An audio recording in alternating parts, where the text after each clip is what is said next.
Le décès d'un être cher, que ce soit au Cameroun ou partout ailleurs, est toujours une épreuve douloureuse. Cette douleur est d'autant plus élevée lorsque le disparu, de son vivant, était nanti d'un certain nombre de biens dont l'exploitation lui permettait de pourvoir subvenir aux besoins des membres de la famille.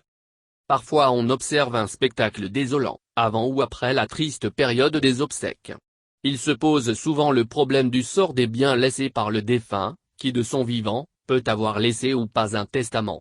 Et la question qui vient régulièrement est la suivante, a-t-il laissé un testament? Si oui, qu'a-t-il écrit? Lorsque la réponse à cette épineuse question est à l'affirmative, alors peuvent commencer les débats. D'abord une commission des sages est constituée pour analyser de fond en comble les problèmes de partage proprement dit. Il arrive des moments où certains membres du collège des sages, animés par on ne sait quel mauvais esprit, mettent expressément le testament de côté, et voici les camps qui se forment, laissant ainsi cours aux disputes et pratiques de toutes sortes, conduisant parfois au meurtre. Mais dans ces deux cas de figure, la loi a prescrit les règles à observer pour hériter des biens laissés par une personne décédée. Une fois la succession ouverte, on procède à son règlement. Pour cela, il est possible de faire appel à un tiers, une personne peut, de son vivant, déterminer le mandataire qui sera en charge du règlement de la succession. Le plus souvent, on assiste à deux cas, la succession est organisée par un notaire, la succession est organisée par les héritiers. Selon Mahanda, en droit camerounais, le législateur a laissé au testateur la possibilité de choisir parmi plusieurs formes de testament. 1. Le testament holographe. Il s'agit d'un acte rédigé, daté et signé de la main même du testateur. Pour être valable, le testament holographe doit obligatoirement revêtir la signature de son auteur. Peu importe les caractères utilisés pour sa rédaction. Certains juges acceptent même les testaments rédigés au crayon, à condition qu'ils soient lisibles et non équivoques. En revanche, un testament simplement dactylographié est nul et de nul effet.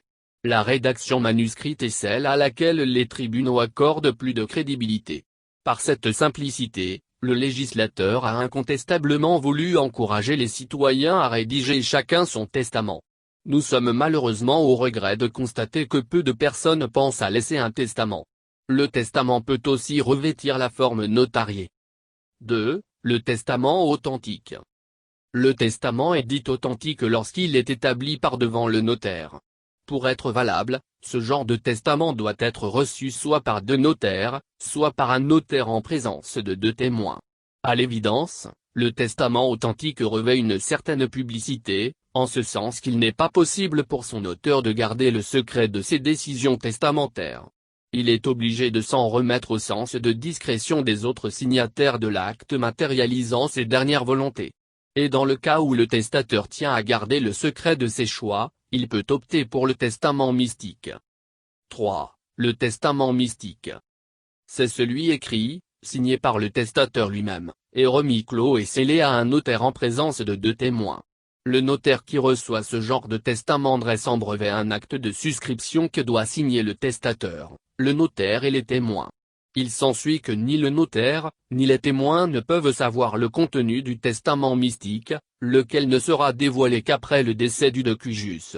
En plus de respecter les formes prescrites par la loi, le testament doit respecter des conditions de fond, afin d'échapper à la sanction du juge.